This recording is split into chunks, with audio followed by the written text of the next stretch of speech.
Assalamualaikum, gimana kabar kalian, sehat?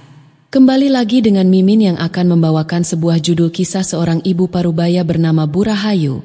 Tinggal sendirian di sebuah desa kecil setelah ditinggal wafat suaminya. Ia dikenal pendiam, sederhana, dan sering menolong tetangga.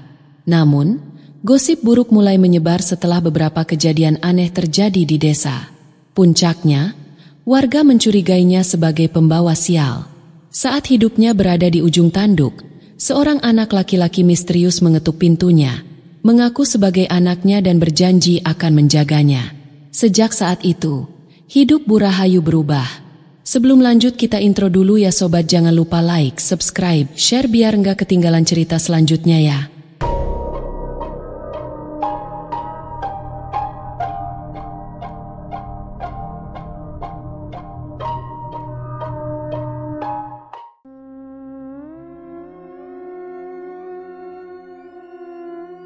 Namaku Rahayu, usia 53 tahun. Orang-orang mengenalku sebagai janda yang tinggal di rumah kayu tua di ujung jalan setapak, persis di tepi hutan kecil yang mereka sebut Alas Wening. Sudah 10 tahun aku tinggal di sini seorang diri, sejak suamiku, Pak Surya, meninggal karena sakit paru-paru. Setiap pagi, aku menyapu halaman yang dipenuhi daun jati kering. Udara sejuk desa Sukaasih masih terasa bersih, meski suara kendaraan dari jalan utama kadang-kadang menyelusup lewat celah pepohonan. Rumahku sederhana, dinding kayu jati tua, jendela yang selalu terbuka agar angin bebas masuk, dan satu sumur kecil di belakang yang tak pernah kering meski musim kemarau panjang. Aku tak pernah merasa benar-benar sendiri. Ada kucing-kucing liar yang sering datang untuk makan di serambi. Aku beri nama mereka sesuka hati. Si Putih, si Belang, si Cemong. Kadang aku bicara pada mereka, seolah mereka bisa menjawab. Jangan jauh-jauh. Ya, hutan itu bukan tempat main, kataku pada si Cemong pagi itu. Desa Sukaasih dulunya ramah dan saling menjaga. Aku masih ingat, dulu tiap malam Jumat, warga berkumpul di balai dusun, membawa tumpeng, duduk lesehan, dan saling bercerita. Tapi waktu berjalan, orang-orang berubah. Banyak yang pindah ke kota, sisanya sibuk dengan dunia masing-masing. Hanya beberapa tetangga yang masih menyapaku saat lewat. Sisanya, seperti melihat tembok, aku tidak ambil hati. Setelah Pak Surya wafat, aku memilih menjalani hidup tenang. Berkebun singkong, menanam cabai rawit, dan sesekali membuat rempah untuk dijual di pasar. Uang cukup untuk makan dan beli obat jika badan lelah. Aku tak menuntut lebih. Setiap malam, sebelum tidur, aku duduk di teras sambil memandangi langit. Bintang-bintang di desa begitu terang, seolah lebih dekat. Kadang aku berbicara pada angin. Mas, aku baik-baik saja di sini. Kalau kau lihat dari atas sana, jangan khawatir, ya. Tidak pernah ada jawaban, tapi hatiku hangat. Sampai hari itu, saat aku melihat bayangan kecil berdiri di tepi hutan, diam, dan menatap ke arah rumahku. Aku pikir itu hanya bayanganku, atau anak-anak tetangga yang bermain terlalu jauh. Tapi tubuh kecil itu terlalu diam, terlalu tenang untuk seorang anak. Aku berdiri dan melangkah pelan ke arah pagar bambu. Tapi saat aku kedip, dia sudah hilang, secepat kabut pagi yang lenyap oleh cahaya matahari. Aku kembali masuk rumah. Pintu kukunci, lampu kupadamkan. Tapi malam itu, aku tidak bisa tidur dengan tenang. Seolah ada sesuatu yang sedang mengintip dari balik gelap. Namun aku masih berpikir positif. Mungkin hanya pikiranku yang lelah. Mungkin hanya rindu yang membuat bayangan menjadi nyata. Atau mungkin hanya permulaan dari sesuatu yang belum ku tahu akan mengubah hidupku sepenuhnya. Aku belum tahu bahwa hari-hari damai ini akan segera berlalu. Dan bahwa anak kecil itu akan kembali, bukan sebagai pengganggu, tapi sebagai penjaga. Aku belum tahu arti dari kalimat itu. Belum tahu bahwa anak kecil yang muncul sekilas di tepi hutan malam itu akan datang membawa kisah yang tak akan bisa kutolak. Yang ku tahu, pagi itu aku bangun dengan perasaan aneh, seperti baru saja bermimpi sesuatu yang tidak bisa kuingat dengan jelas, namun meninggalkan getaran dalam dada. Langkah kakiku terasa berat saat menuju sumur belakang. Biasanya aku langsung menimba air dengan semangat, tapi pagi ini, embun di dedaunan terasa lebih dingin dari biasanya. Bahkan angin pun berembus seolah membawa bisikan. Bukan bisikan yang menyeramkan, tapi menyedihkan. Seperti suara seorang anak yang mencari ibunya di tengah hutan. Aku berhenti di pinggir sumur. Sejenak aku memejamkan mata, mencoba mengusir rasa tak menentu dalam dada. Tiba-tiba suara ranting patah terdengar dari arah samping rumah. Aku menoleh cepat. Tidak ada siapa-siapa. Namun saat aku kembali menatap ember kayu di tangan, aku tertegun. Di atas tutup sumur, ada bunga kamboja putih. Masih segar, basah oleh embun. Padahal, aku tidak pernah menanam bunga itu. Perasaanku mulai tak enak. Astagfirullah, siapa yang naruh ini? Gumamku.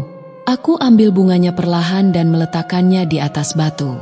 Tapi saat aku masuk ke dapur, hatiku makin tak tenang. Dapurku seperti berbeda. Seolah seseorang telah masuk dan membereskan beberapa peralatan. Gelas yang biasanya kugunakan untuk minum teh, kini bersih tanpa noda. Dan cangkir kecil yang sudah retak, telah diganti dengan yang baru. Jantungku berdegup kencang. Aku tinggal sendirian. Tidak ada yang punya kunci selain aku. Tidak ada. Hari itu aku memilih tidak keluar rumah. Biasanya aku menyapu jalanan kecil di depan, menyapa Mbak Sarti tetangga depan rumah yang suka duduk di bangku bambu sambil mengupas jagung. Tapi kali ini aku hanya mengintip dari balik jendela. Dan saat itulah, aku melihatnya lagi. Bayangan anak kecil itu. Ia berdiri di bawah pohon mangga tua, diam dan menatap ke arah rumahku. Kali ini lebih jelas. Ia mengenakan baju putih yang sudah usang, rambutnya berantakan, dan wajahnya tidak menyeramkan.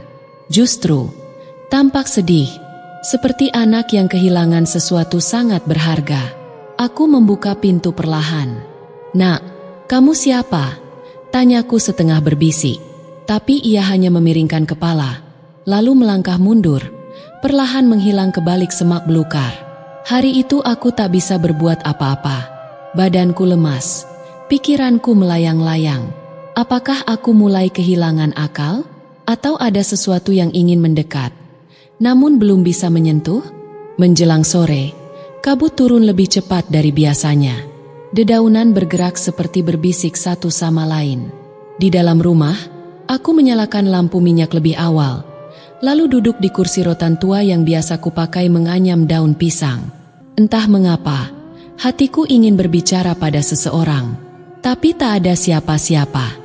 "Kalau kamu memang anak yang baik, jangan ganggu ibu, ya," bisikku ke arah kosong di ruang tamu. Lalu, entah dari mana asalnya, angin berhembus pelan ke dalam rumah. Padahal semua pintu dan jendela tertutup. Angin itu lembut, tapi bersamaan dengannya muncul suara. Bukan suara yang nyata, tapi seperti gema lembut dalam kepala. "Aku tidak datang untuk mengganggu, Bu. Aku datang karena ibu sudah terlalu lama sendiri." Tubuhku gemetar. Aku berdiri tergopoh, berusaha mencari sumber suara itu. Tapi tak ada siapa-siapa. Hanya kursi tua, dinding kayu, dan langit-langit rumah yang retak-retak karena usia. Malam itu, aku kembali tak bisa tidur. Suara itu terngiang-ngiang, membuat air mataku menetes tanpa sebab. Ada rasa rindu yang entah kepada siapa. Ada rasa takut yang entah karena apa. Dan ada rasa hangat yang seharusnya tak muncul dalam keadaan seperti ini.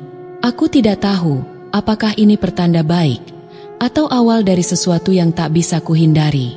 Tapi jauh di dalam hati kecilku, aku merasa anak itu belum selesai berbicara. Dan esok hari, ia akan kembali. Benar saja. Pagi itu, saat embun masih menempel di daun-daun talas di samping rumah, aku mendengar sesuatu yang tak pernah kudengar sebelumnya. 3 ketukan pelan di pintu depan rumahku. Bukan ketukan orang dewasa. Terlalu ringan. Tapi tidak pula ketukan sembarangan. Ada ritmenya. Seperti kode. Seperti permintaan izin. Jantungku langsung berdebar. Aku menahan napas. Mataku menatap lurus ke daun pintu kayu tua itu, yang kini bergetar sedikit seperti disentuh angin. Aku beranikan diri mendekat. Perlahan, langkahku berat seakan lantai rumah menjadi lumpur. "Siapa?" tanyaku, nyaris tanpa suara. Tak ada jawaban. Aku tarik napas panjang. Tangan kanan kuangkat, menggenggam gagang pintu. Tapi belum sempat aku membukanya, suara itu kembali terdengar. Kali ini bukan dari luar pintu, melainkan dari dalam kepalaku. "Jangan takut, Bu. Aku hanya ingin bertemu." Aku mundur selangkah. Takut, iya, tapi bukan seperti takut akan bahaya. Rasa ini lebih dalam, seperti sedang berhadapan dengan sesuatu yang sangat asing namun terasa begitu dekat. Ketika akhirnya aku memberanikan diri membuka pintu, tidak ada siapa-siapa. Yang ada hanya embun pagi, kabut tipis yang menggantung di antara batang-batang pohon, dan udara sejuk yang menggigit kulit. Tapi di depan pintu, diletakkan sesuatu, seikat kecil bunga rumput liar, diikat dengan benang merah kusut. Aku kenal bunga itu. Dulu, saat masih kecil, anak-anak kampung sering membuat gelang dari bunga seperti itu, lalu berlari-lari di lapangan belakang balai dusun. Tanganku gemetar saat mengambilnya. Saat bunga itu kugenggam, samar-samar, aku seperti melihat kilatan cahaya kecil melintas di bawah pohon jambu dekat sumur. Sekilas wajah anak itu muncul. Tatapannya hampa, tapi bibirnya tersenyum. Malamnya, aku bermimpi. Aku berada di dalam rumah yang sangat mirip rumahku, tapi lebih terang. Dindingnya mengilap, udara di dalamnya hangat, dan ada suara nyanyian yang sangat lirih, seperti lagu Nina Bobo. Aku menoleh ke arah suara itu, dan di sana, di pojok ruangan, duduk anak kecil dengan baju putih lusuh. Ia menatapku. "Bu, aku boleh tinggal di sini sebentar saja?" Aku ingin menjawab, tapi tenggorokanku kaku. Anak itu berdiri, mendekat. Ia mengangkat tangan kecilnya dan menyentuh jemariku. Dan saat itu, aku merasa seperti disentuh oleh sesuatu yang sangat rapuh, seperti kabut pagi. "Kenapa kau datang ke sini, Nak?" Akhirnya suaraku keluar. Ia tersenyum kecil, lalu berkata dengan suara lirih, "Karena hanya ibu yang bisa mendengarku."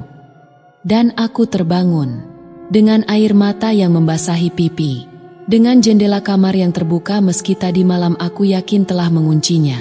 Dengan suara dari kejauhan, samar, tapi jelas. Dan malam itu aku tahu, aku tidak lagi sendirian. Itu yang kupikirkan saat ketukan itu kembali terdengar malam itu. Tapi ternyata, tidak semua yang datang membawa ketenangan. Kadang, keberadaan makhluk tak terlihat justru membawa badai yang lebih besar ke dalam hidup.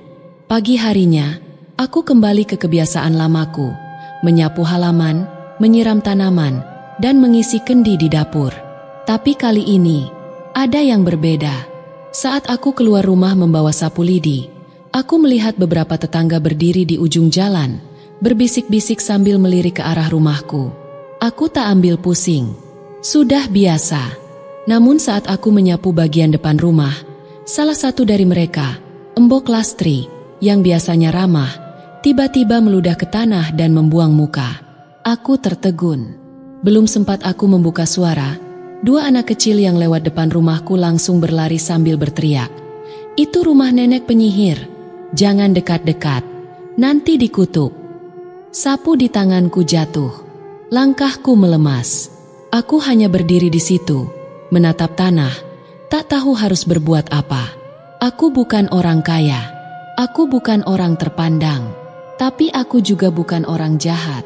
Selama ini, aku hanya hidup dalam sepi, menggantungkan hidup dari menjual anyaman dan membantu mencuci pakaian tetangga.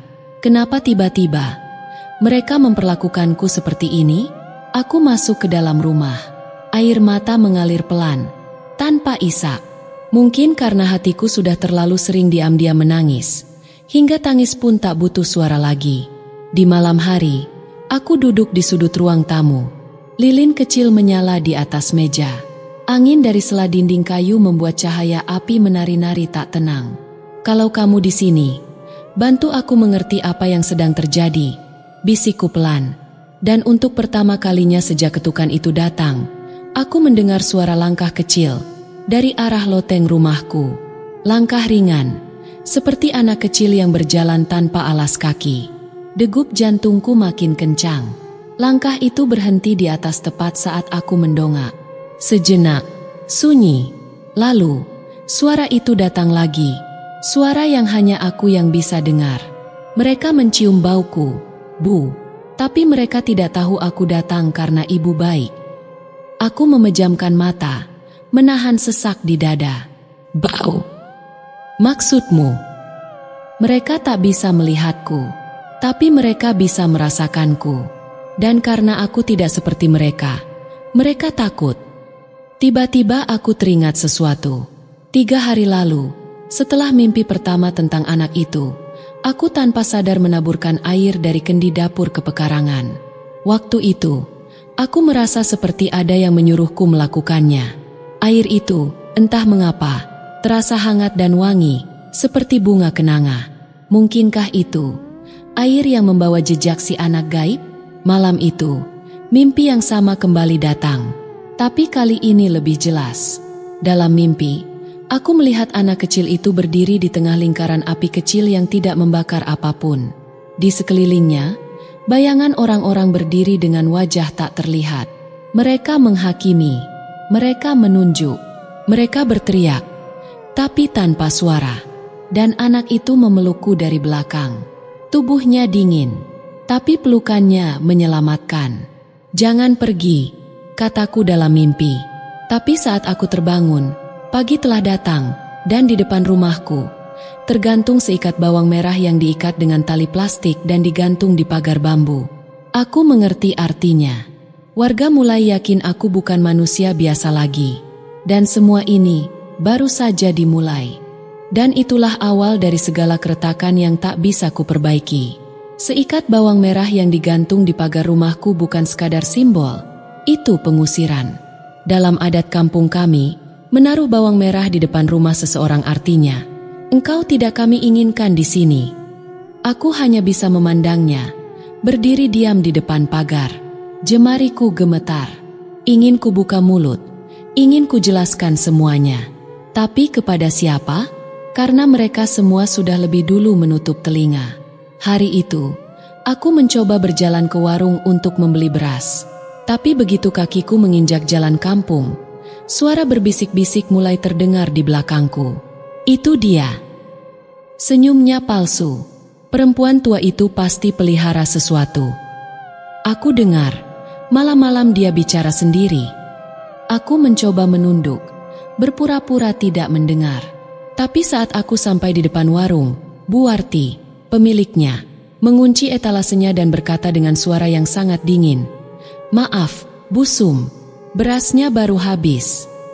Padahal aku bisa melihat 2 karung besar beras putih baru diturunkan dari sepeda motor tadi pagi. Aku berdiri di sana, terdiam, mataku mulai panas.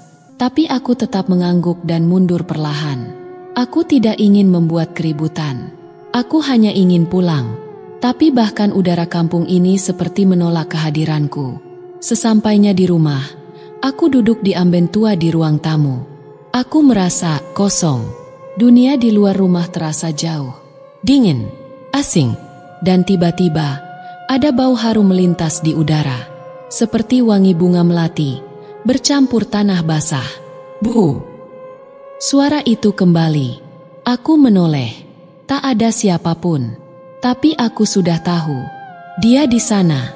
Kenapa mereka membenciku? Tanyaku pelan. Suara itu menjawab, seperti bisikan yang menggetarkan udara.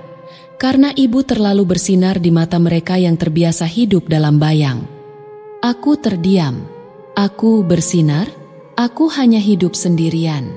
Aku hanya ingin damai. Mereka tak bisa menerima yang tak mereka mengerti. Tapi aku mengerti ibu. Tangisku pecah saat itu juga. Mungkin karena terlalu lama memendam. Terlalu lama berusaha kuat sendiri.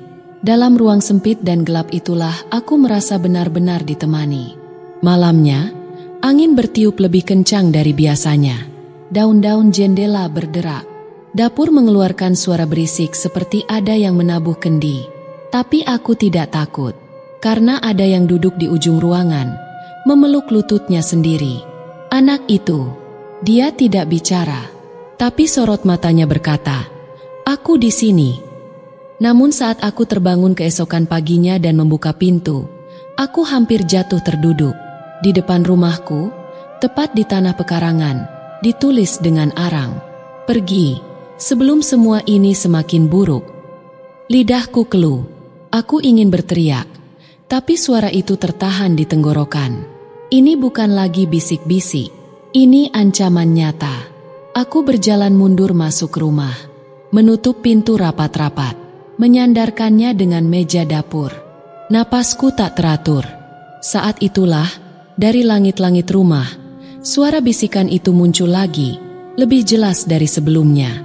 "Bu, aku akan melindungimu, apapun yang terjadi." Dan untuk pertama kalinya, aku bertanya balik dengan suara bulat, "Siapa kamu sebenarnya?" Aku tak menyangka, pertanyaan itu akan menjadi awal dari sesuatu yang tak pernah kuduga. Sesuatu yang mengubah cara pandangku tentang dunia, tentang diriku sendiri, dan tentang anak itu.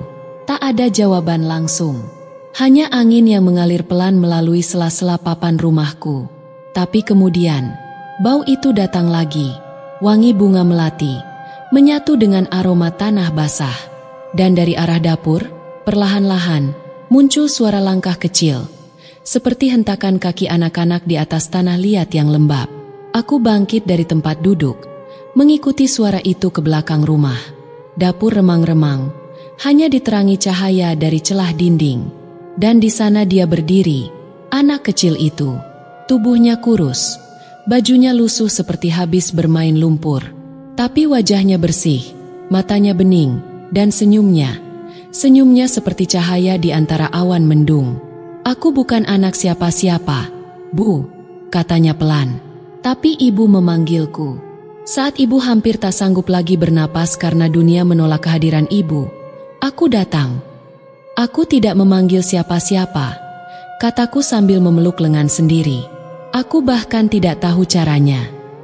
Ibu memanggil lewat hati, lewat luka yang tidak pernah ibu tunjukkan ke siapapun. Aku mendengarnya. Aku terdiam.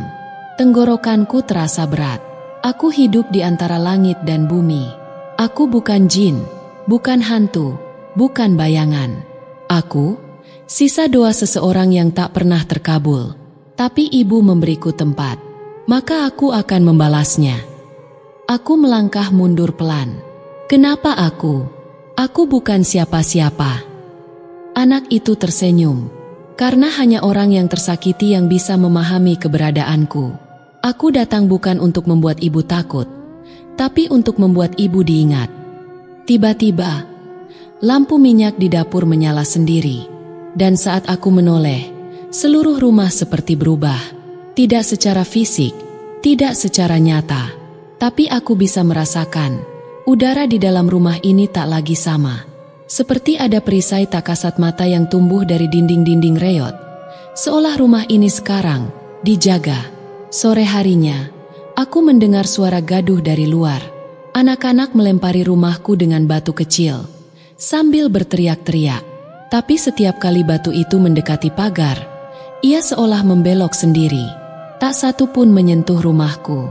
Aku melihat dari celah jendela. Jantungku berdetak kencang. Salah satu anak, Rino, berdiri paling depan. Wajahnya merah, matanya penuh kebencian. Tapi sebelum ia bisa melangkah lebih jauh, ia terjatuh sendiri. Bukan seperti terpeleset, tapi seperti ditarik mundur oleh sesuatu yang tak terlihat. Ia menangis dan lari, disusul anak-anak lainnya. Aku masih berdiri terpaku saat suara lembut terdengar dari dalam rumah. Aku tidak akan menyakiti mereka, tapi aku tak akan biarkan mereka menyakiti ibu. Air mataku jatuh. Kali ini bukan karena sedih, tapi karena rasa aman, yang belum pernah kurasakan selama bertahun-tahun. Tapi ketenangan itu tak bertahan lama. Keesokan harinya, Pak RT bersama beberapa warga datang ke rumah. Wajah mereka tegang. Di tangan Pak RT, ada map coklat yang digenggam erat. Di dalamnya, katanya, surat dari desa. Aku dipersilakan duduk. Tapi aku tahu, ini bukan kunjungan biasa. Ibu Sumini, kata Pak RT dengan nada datar. Kami mendapat laporan bahwa rumah ibu menjadi tempat tinggal makhluk tidak kasat mata yang mengganggu kenyamanan warga. Jantungku seakan berhenti berdetak. Mulai besok, kami mohon ibu mengosongkan rumah ini untuk disterilkan. Atas keputusan musyawarah warga dan dukungan dari ketua adat. Aku memandangi wajah-wajah mereka satu persatu. Tak ada yang berani menatap balik. Tak ada yang ingin tahu kebenarannya. Tak ada yang peduli. Saat mereka pergi, sore menjelang senja, langit berwarna jingga muram. Di dalam rumahku, angin mulai berputar pelan. Seolah tahu bahwa aku akan kehilangan satu-satunya tempat yang masih sudi menerimaku. Dan anak itu, berdiri di pojok ruangan, tak bergerak. Bu, katanya pelan. Ya, kalau rumah ini harus pergi, aku tahu tempat yang lebih kuat. Tapi, ibu harus siap kehilangan segalanya dulu. Aku menarik napas panjang. Aku sudah kehilangan segalanya. Nak, yang tersisa hanya keberanian untuk bertahan. Anak itu menatapku lama, tak menjawab, tapi senyumnya mengembang perlahan, seperti bunga yang tahu bahwa hujan akhirnya turun setelah kemarau panjang. Malam itu aku tak tidur. Kupandangi langit-langit rumahku yang reyot, dengan anyaman bambu yang mulai menghitam dimakan usia. Tapi tak sedikit pun rasa takut menyentuhku. Justru, untuk pertama kalinya, aku merasa hidupku berarti. Bukan karena semua orang menyayangiku, tapi karena aku memutuskan untuk menyayangi diriku sendiri, meskipun dunia menolakku. Dan malam itu, aku membuat keputusan, aku tidak akan keluar dari rumah ini. Pagi-pagi, sebelum matahari naik tinggi, aku melangkah keluar, berdiri di halaman kecil yang dipenuhi rumput liar. Beberapa tetangga sudah mengintip dari balik jendela. Mereka mengira aku akan mengemasi barang dan pergi. Tapi tidak, aku hanya berdiri, dengan kepala tegak. Lalu, dari arah jalan tanah, Pak RT datang lagi. Bersamanya ada dua lelaki muda yang kutahu bekerja sebagai relawan desa. Di tangan mereka, ada ket semprot, palu, dan papan triplek besar. Ibu Sumini, kata Pak RT dingin, ini surat resmi. Mulai hari ini, rumah ini dinyatakan kosong dan tidak layak huni. Kami akan memasang segel sementara sampai proses sterilisasi dilakukan. Aku tersenyum, lalu berjalan masuk kembali ke dalam rumah dan menutup pintu pelan. Dari dalam, aku mendengar mereka memanggil-manggil, mengetuk, menggedor, tapi aku tak membuka. Sebaliknya, aku duduk di ruang tengah dan menatap anak itu yang kini berdiri tak jauh dariku. Ia memiringkan kepalanya sedikit. Apa ibu yakin? Tanyanya. Kalau aku menyerah sekarang, maka yang mereka hancurkan bukan cuma rumahku, tapi juga harga diriku. Anak itu menunduk, lalu meletakkan telapak tangannya ke tanah. Sejenak, lantai rumah bergemuruh lembut, seperti ada sesuatu yang bangkit dari bawah pondasi. Udara di dalam rumah menghangat, dan aroma melati kembali menyelimuti seisi ruang. Baik, katanya, mulai hari ini, rumah ini akan kulindungi. Tapi kekuatanku bukan tanpa batas. Ibu harus ikut berjuang. Aku hanya penjaga, bukan penyelamat. Aku mengangguk.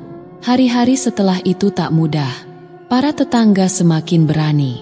Mereka menggembok pagar rumahku, mencoret dinding luar dengan tulisan, "Penghuni gila, rumah terkutuk." Tapi setiap kali mereka mencoba masuk, ada saja hal aneh yang membuat mereka mengurungkan niat. Ada yang merasa sakit kepala mendadak, ada yang mengaku melihat bayangan besar berdiri di dalam rumah, dan ada pula yang tiba-tiba kehilangan suaranya selama berjam-jam. Desas-desus pun mulai menyebar. Ibu Sumini pelihara jin. Itu rumah udah disegel, tapi dia tetap di sana, gak keluar-keluar. Anaknya yang mati dulu waktu kecil, katanya suka muncul sekarang. Kata-kata mereka tak lagi melukaiku. Aku belajar menanggalkan luka.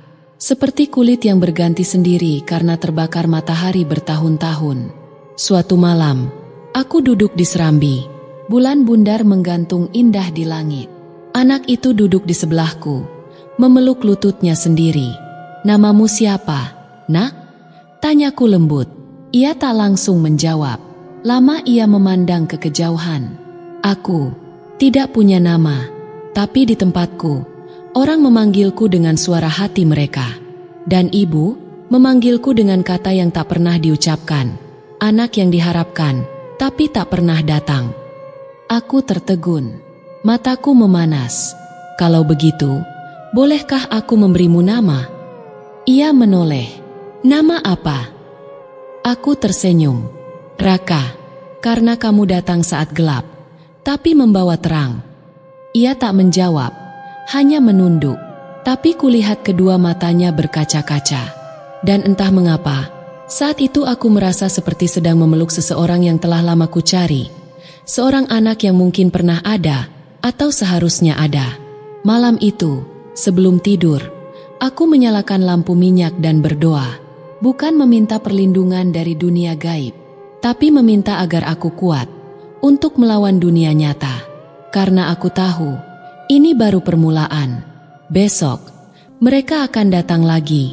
Dan kali ini, mungkin dengan keputusan yang lebih kejam dari sekadar segel di depan pagar. Kalimat itu terus bergaung di pikiranku. Bahkan ketika aku terbangun dari tidur yang tak nyenyak, aku merasakan sesuatu yang berat, menekan dada ini, lebih berat daripada masalah yang selama ini menimpaku. Jika semalam aku berdoa agar diberi kekuatan, malam ini doa itu berubah menjadi permohonan untuk diberi kebijaksanaan. Karena hari yang akan datang bukan hanya tentang bertahan, tapi bagaimana berjuang untuk meraih kembali hak yang telah dirampas. Pagi itu, udara terasa lebih panas. Warga desa sudah berkumpul di depan rumahku. Di tangan mereka, ada berbagai alat, dari palu hingga alat ukur. Aku bisa melihat dari jendela bahwa mereka datang dengan tekad yang bulat. Mereka tidak datang untuk memberi amaran, melainkan untuk menuntaskan apa yang sudah mereka mulai. Semua orang sudah tahu bahwa mereka ingin memaksaku keluar. Anak itu, Raka, duduk di pojok ruangan. Matanya yang gelap seperti lautan dalam menatapku. Tanpa suara, ia bangkit dan berjalan ke arahku. Meski tubuhnya tidak tampak nyata bagi orang lain, keberadaannya terasa lebih hidup dari siapapun yang ada di sekitarku. Kalau kita bertahan dengan cara ini, ibu akan kalah. Mereka tidak akan berhenti sampai rumah ini hancur. Sampai ibu pergi, ujar Raka pelan. Aku menggigit bibir, mencoba menahan amarah yang sudah terpendam selama ini. Tapi, aku tak ingin lari. Aku sudah hidup di sini lebih dari 20 tahun. Ini satu-satunya rumah yang aku punya. Raka mengangguk, kemudian berdiri, melangkah mendekat ke arahku. Ada cara lain, ibu. Tapi itu bukan hal yang mudah. Aku menatapnya dengan ragu. Cara apa? Beberapa hal tak bisa diselesaikan hanya dengan melawan fisik.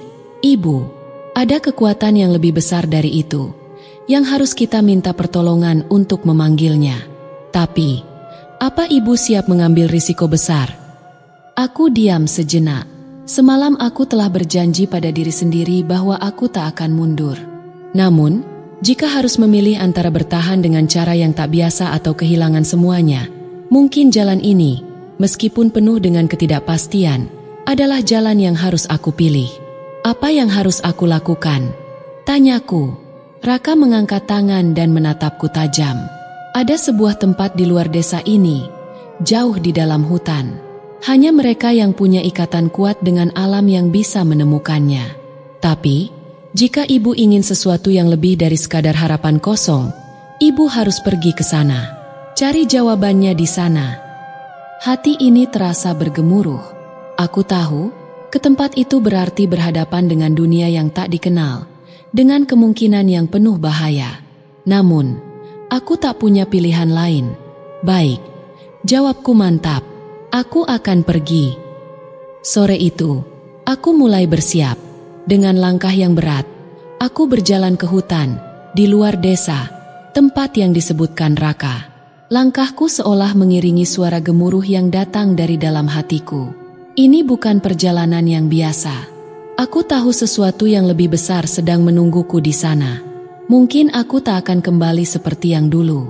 Mungkin aku akan menemui kegelapan yang lebih dalam dari yang aku bayangkan.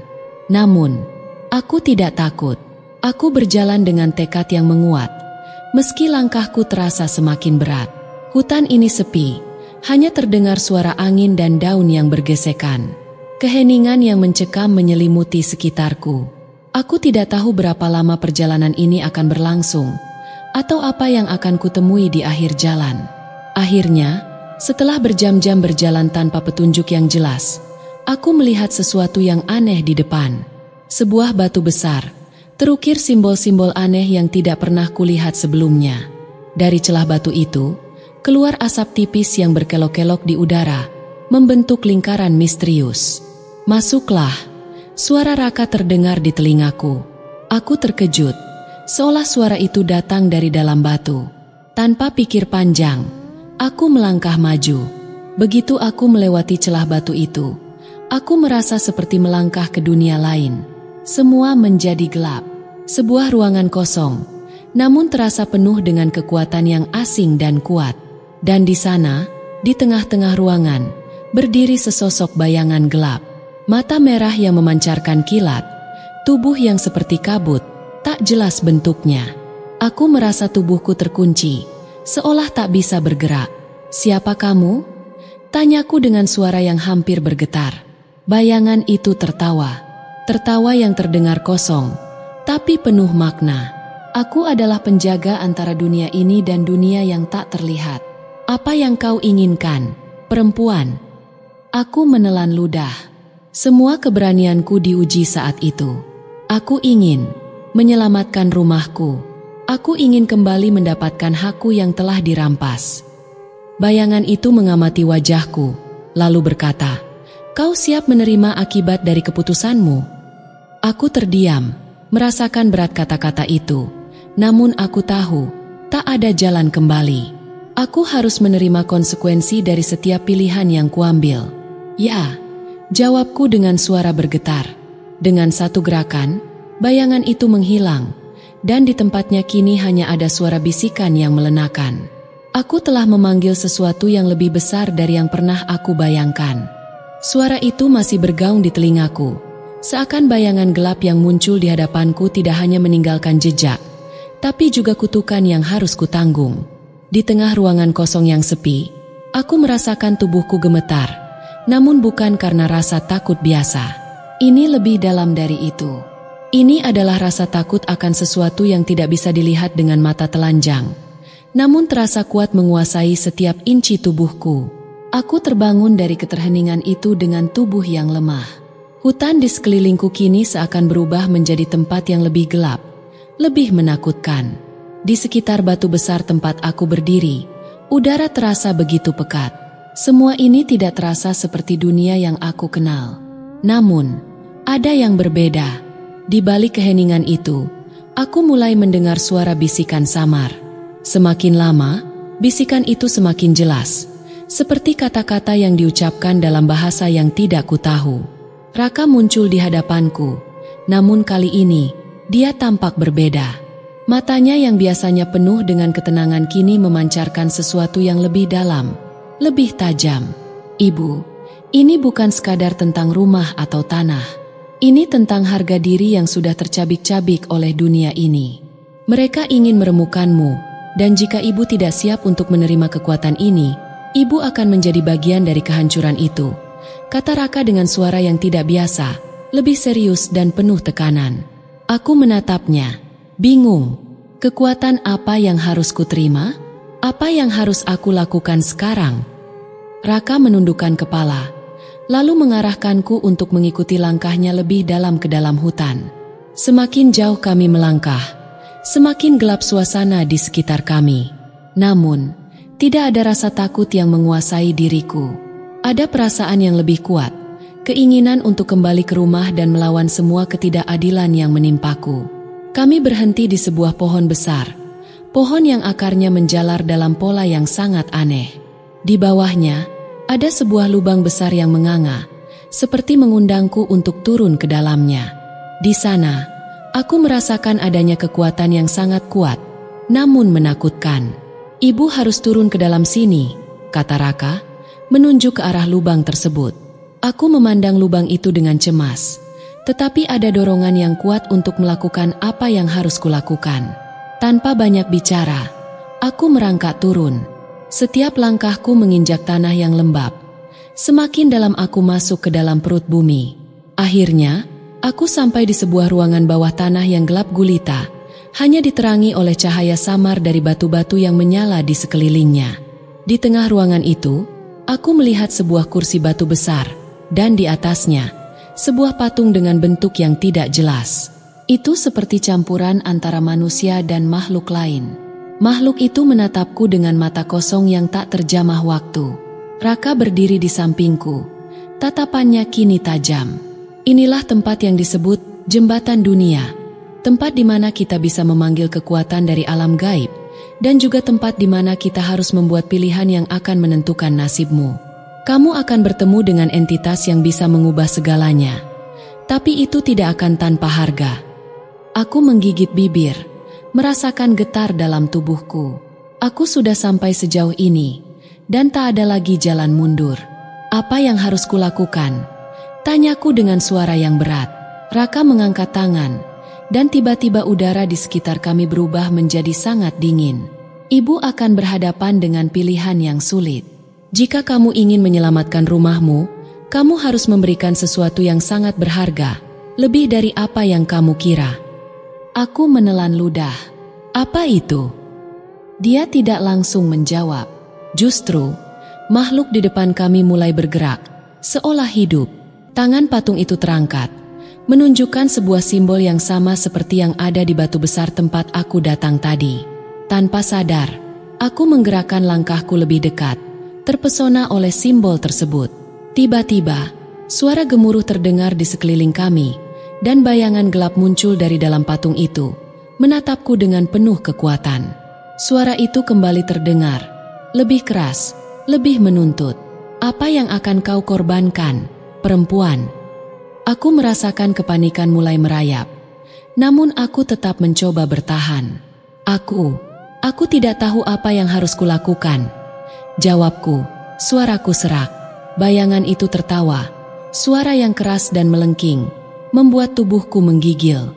Kau telah datang jauh, dan kau ingin menyelamatkan dirimu, tapi kau harus membayar dengan apa yang paling berharga bagi hidupmu. Aku menatap Raka, mencoba mencari petunjuk. Namun, wajahnya kini penuh keraguan. Kamu harus memilih, Ibu. Pilihanmu akan menentukan segalanya.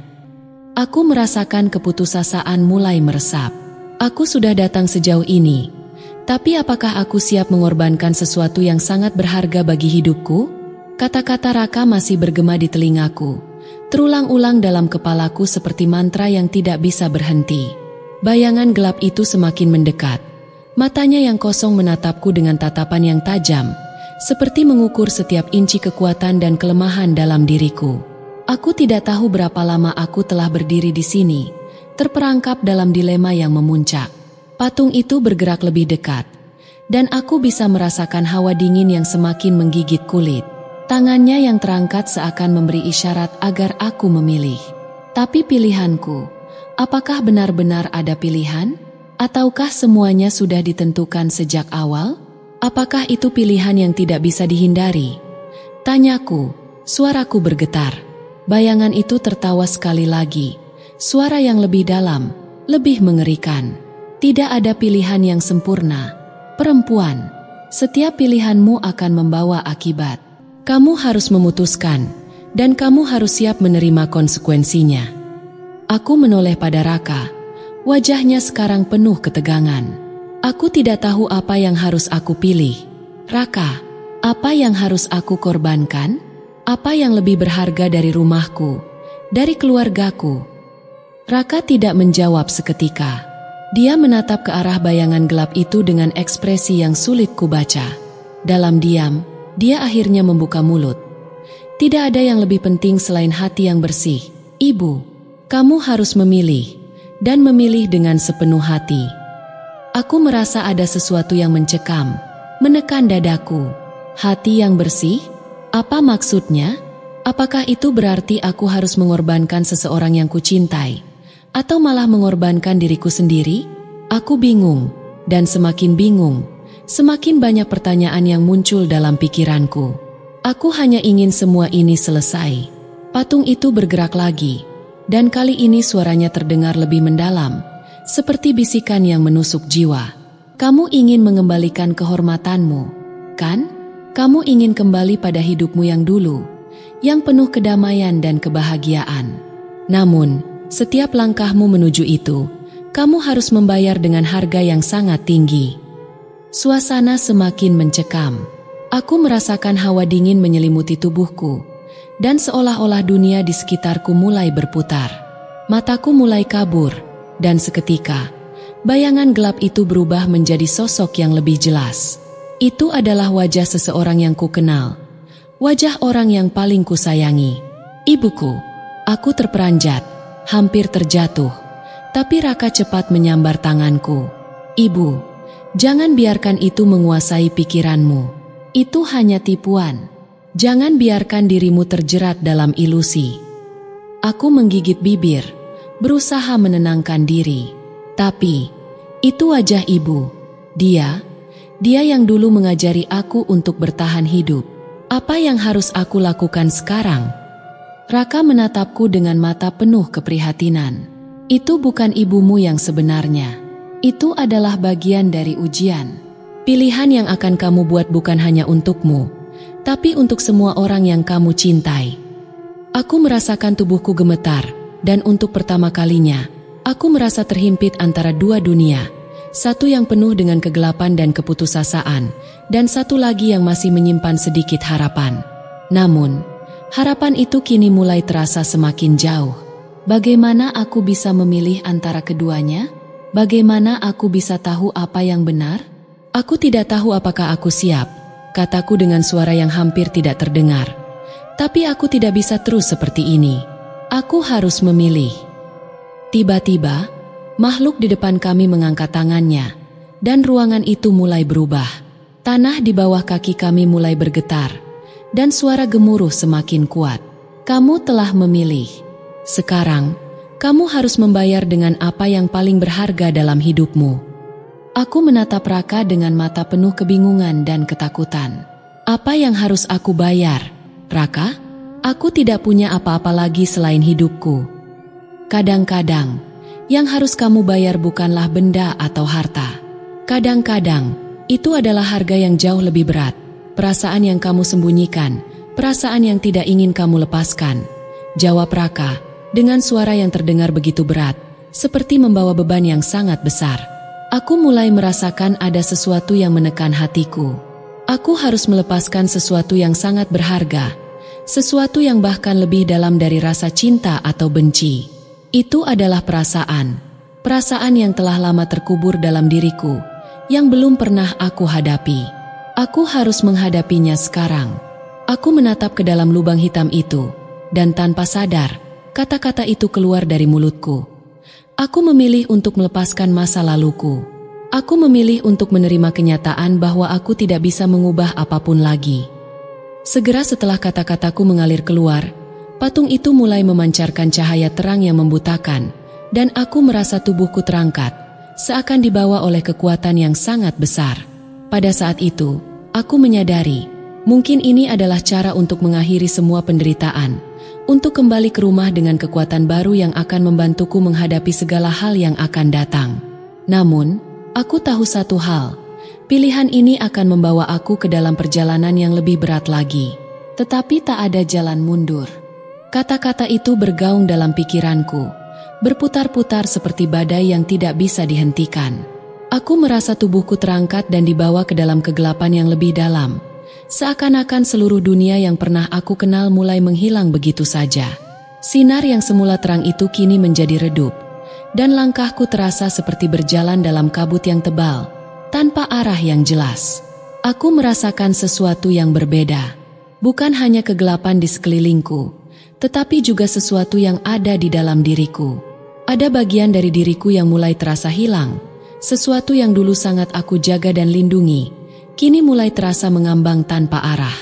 Aku mencoba untuk berpikir, untuk memegang kendali, tetapi entah mengapa, semua usaha itu terasa sia-sia. Raka berdiri di sampingku, matanya tajam memandang ke arah depan, namun aku tahu dia merasakan hal yang sama. Kami tidak sedang berjalan di dunia yang sama lagi. Kami seolah-olah terjebak dalam dunia yang terbalik, di mana hukum alam tak lagi berlaku. Ada kekuatan yang jauh lebih besar daripada sekadar dunia ini yang sedang mengendalikan setiap langkah kami. Apa yang terjadi dengan kita? Tanyaku pelan. Suaraku hampir tenggelam oleh deru angin yang tiba-tiba muncul entah dari mana. Raka menoleh padaku, wajahnya penuh kecemasan. Aku tidak tahu. Semua ini terasa sangat tidak nyata.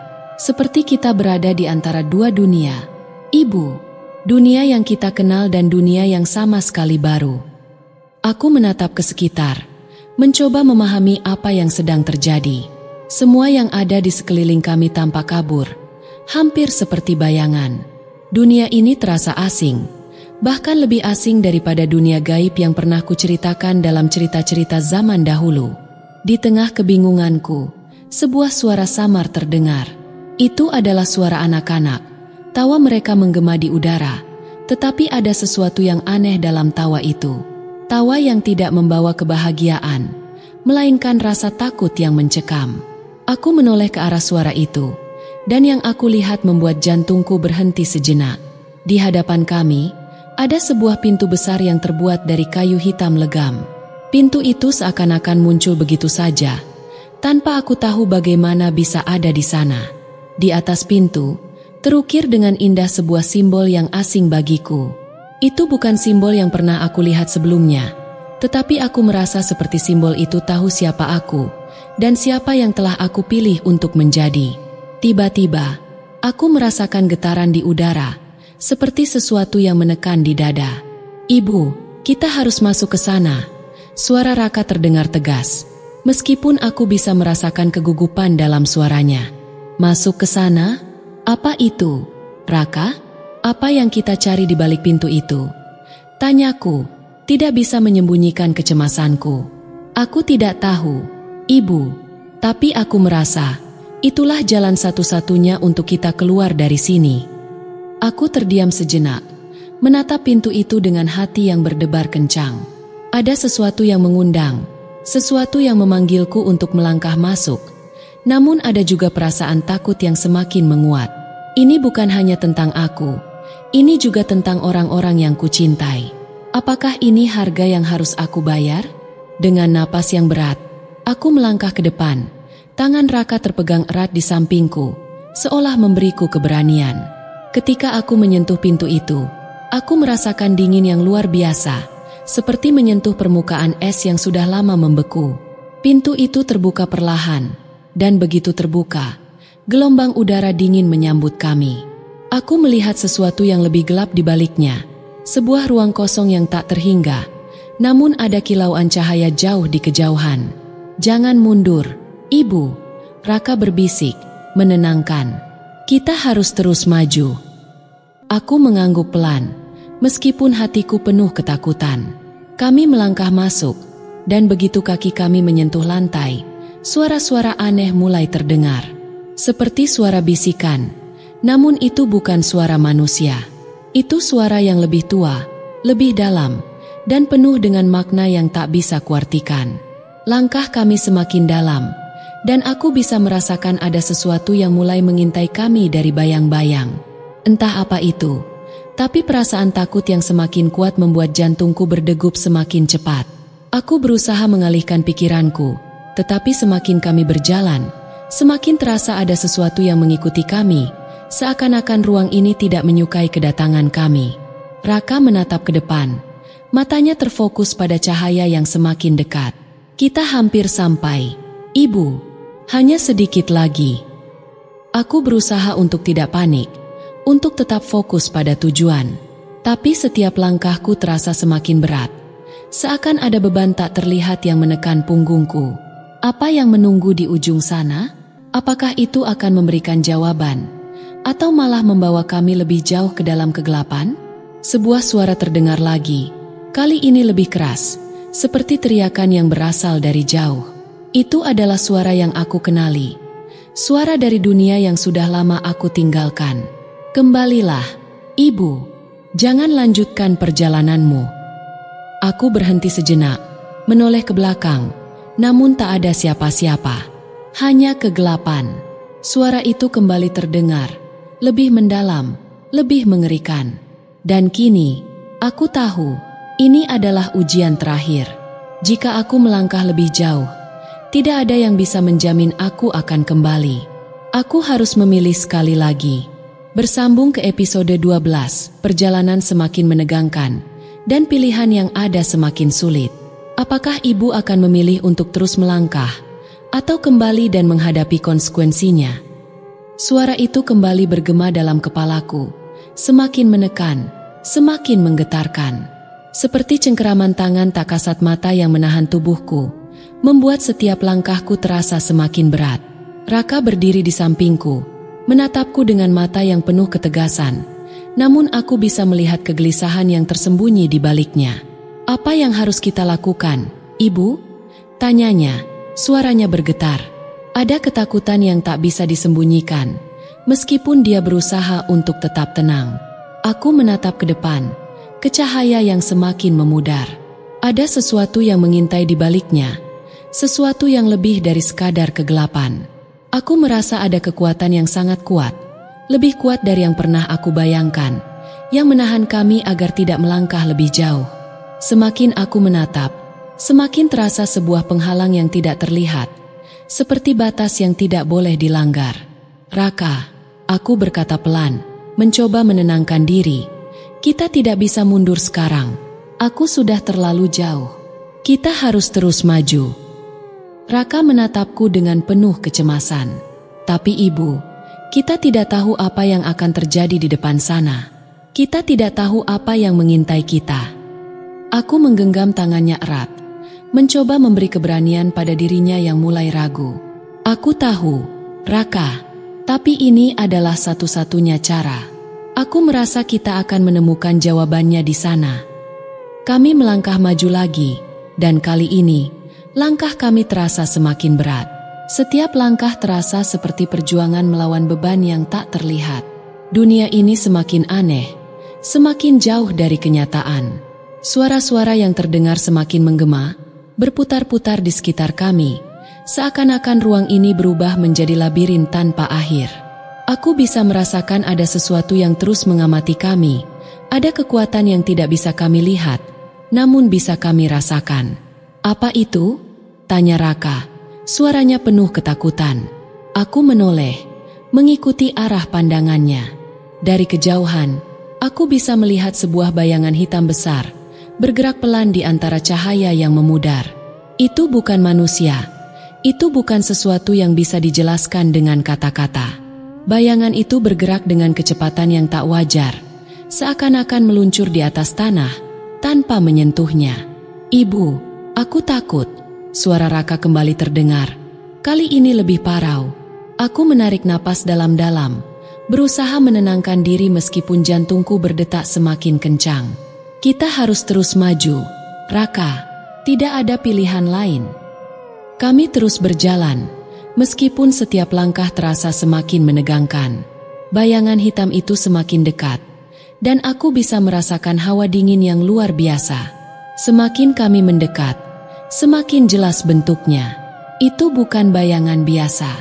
Itu adalah sosok gelap yang bergerak dengan kecepatan yang tak wajar. Terlihat seperti sosok manusia, namun dengan bentuk yang terdistorsi, seakan-akan tubuhnya tidak terikat pada dunia ini. Saat kami semakin dekat, suara bisikan itu kembali terdengar, semakin jelas.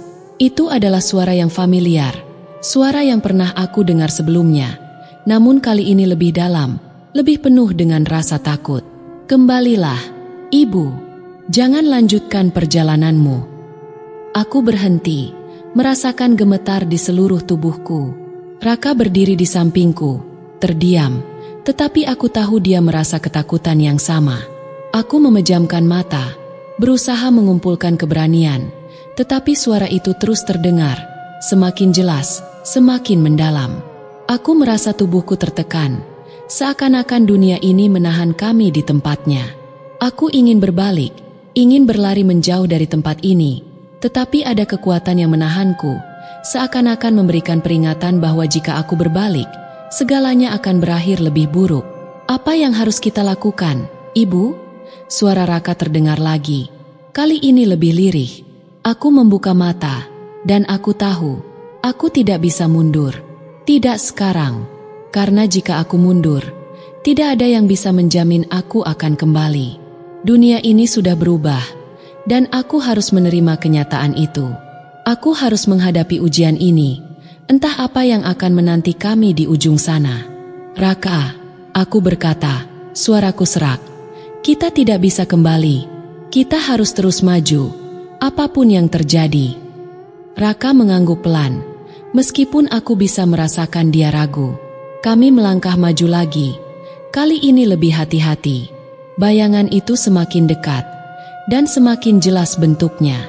Aku bisa merasakan sesuatu yang mengerikan menghampiri kami, sesuatu yang tidak bisa aku pahami. Tetapi satu hal yang aku tahu, kami sudah terlalu jauh untuk mundur. Kami melangkah semakin dekat ke bayangan itu, dan tiba-tiba, bayangan itu berhenti. Kami berdiri di hadapan sosok gelap yang tidak bisa dijelaskan. Itu bukan manusia, tetapi juga bukan makhluk yang datang dari dunia biasa. Mata hitam yang tak terlihat menatap kami dengan penuh kebencian. Dan suara itu kembali terdengar. Kali ini lebih mengerikan. Kalian telah datang jauh, tapi apakah kalian siap untuk menghadapi harga yang harus dibayar? Aku merasakan tenggorokanku tercekat. Ada sesuatu yang mengintai dari balik bayangan itu, dan aku tahu, pilihan kami akan menentukan segala sesuatu yang akan terjadi selanjutnya. Kembali menggema, lebih dalam dan menakutkan daripada sebelumnya, membuat tubuhku seperti membeku di tempatnya. Aku memandang Raka yang berdiri di sampingku, wajahnya pucat pasi, matanya terbuka lebar dengan ketakutan yang nyata. Namun, meskipun aku bisa merasakan kegelisahan dalam dirinya, dia tidak mengatakan apa-apa. Aku bisa melihat bahwa dia memandangku, seakan mencari jawabanku, mencoba mencari arah dari aku. Tapi aku sendiri juga tidak tahu apa yang harus dilakukan. Sosok itu, yang sebelumnya hanya bayangan gelap, kini mulai terbentuk lebih jelas. Itu bukan makhluk biasa. Punggungnya membungkuk, tubuhnya tinggi menjulang, dan bayangan hitam yang menutupi tubuhnya bergerak seperti asap yang tak berbentuk. Matanya, meskipun kosong, menatap kami dengan penuh kebencian. Rasanya, setiap tatapan itu bisa menembus jiwa kami. Apa yang kamu inginkan? Tanyaku dengan suara yang bergetar, mencoba menenangkan diriku sendiri meskipun sejujurnya aku sangat takut. Sosok itu tidak menjawab. Sebaliknya, ia melangkah mundur, kemudian dengan gerakan cepat dan tanpa suara, ia menghilang ke dalam kegelapan malam. Hanya ada keheningan yang mencekam setelahnya, dan saat itu, aku merasa beban yang tak terlihat semakin berat menekan dada kami. Tapi tiba-tiba, sesaat setelah bayangan itu menghilang, suara halus terdengar di telingaku, suara yang hanya aku yang bisa dengar. Kalian telah memilih jalan ini, Ibu. Tapi ingat, tidak ada pilihan tanpa konsekuensi. Aku menoleh ke arah suara itu, namun tidak ada siapa-siapa. Hanya gelap yang menyelimuti kami. Raka merasakan keanehan itu, dan dia menggenggam tanganku erat. Ibu, katanya pelan. Apa yang terjadi? Apa yang sebenarnya kita hadapi sekarang? Aku terdiam. Suara itu, aku tahu itu bukan hanya bisikan angin. Itu adalah peringatan. Sesuatu yang tidak bisa aku abaikan begitu saja. Raka, aku berkata dengan suara yang tegas meskipun hatiku berdebar kencang. Kita tidak bisa mundur. Kita sudah terjebak dalam takdir ini. Apapun yang terjadi, kita harus menyelesaikan ini. Namun, meskipun aku mengatakannya dengan percaya diri, di dalam hatiku aku merasa semakin ragu. Apa yang harus aku lakukan? Siapa yang harus aku hadapi? Dan apa yang harus dibayar dengan keputusan ini? Kami melangkah maju lagi, dan semakin kami melangkah, Semakin terasa ada sesuatu yang mengawasi kami. Kegelapan itu mulai terasa semakin nyata, seperti menelan kami perlahan. Tiba-tiba, tanpa peringatan, tanah di bawah kaki kami bergetar hebat. Kami terhuyung, hampir terjatuh, dan seketika suasana di sekitar kami berubah. Di hadapan kami, muncul sebuah pintu besar yang tidak kami lihat sebelumnya. Pintu itu bercahaya samar, seperti memanggil kami untuk masuk. "Masuklah, Ibu, masuklah, Raka." Suara itu terdengar lagi. Kali ini lebih menggoda, lebih memaksa. "Kalian telah sampai sejauh ini. Masuklah, dan ketahuilah apa yang sebenarnya ada di balik dunia ini." Aku menatap pintu itu dengan cemas, merasakan ketegangan yang luar biasa. Raka menatapku dengan mata penuh pertanyaan, namun aku tidak tahu harus menjawab apa. Kami berdiri di ambang pilihan yang paling sulit. "Apakah kita harus masuk?" tanya Raka dengan suara yang hampir tidak terdengar, seakan dia sudah mulai lelah dengan ketidakpastian ini. Aku menggenggam tangannya lebih erat, merasa semakin terpojok oleh keadaan yang tidak bisa aku kontrol. Pintu itu, dengan cahaya redup yang memancar, terasa seperti takdir yang menunggu kami. Tapi apa yang akan terjadi di baliknya? Jangan khawatir, Raka. Ini adalah jalan yang harus kita pilih. Dengan keyakinan yang aku paksa hadirkan, aku menarik nafas panjang dan melangkah mendekati pintu itu. Aku tahu, apapun yang ada di dalamnya, kami harus menghadapi itu. Tak ada lagi jalan untuk mundur. Tak ada lagi pilihan lain. Pintu itu terbuka perlahan, dan begitu kami melangkah masuk, cahaya yang awalnya lembut tiba-tiba berubah menjadi sangat terang, seolah menyambut kami ke dalam dunia yang tak kami kenal. Semua yang ada di sekitar kami berubah. Langit yang gelap berganti dengan lanskap yang aneh, penuh dengan pohon-pohon tinggi yang tidak pernah kami lihat sebelumnya, dan udara yang terasa tebal dengan misteri. Namun, di antara semua keanehan itu, ada satu hal yang pasti, kami tidak lagi sendirian. Tiba-tiba, suara itu terdengar lagi, lebih keras dan jelas daripada sebelumnya. "Selamat datang di dunia kami, di dunia yang bukan milik kalian." Aku terdiam, merasakan jantungku berhenti sejenak. Dan di balik suara itu, aku tahu satu hal yang tak terelakkan. Kami telah memasuki dunia yang tidak akan pernah sama lagi. Dunia yang penuh dengan harga yang harus dibayar. Suara itu menggema di telingaku, lebih kuat dan jelas dari sebelumnya. Aku memejamkan mata, mencoba menenangkan diriku dari rasa takut yang semakin merayap masuk ke dalam tubuhku. Di sekeliling kami, lanskap yang asing itu memantulkan cahaya yang aneh, seakan setiap sudut dunia ini dipenuhi dengan bayang-bayang yang bergerak tanpa suara.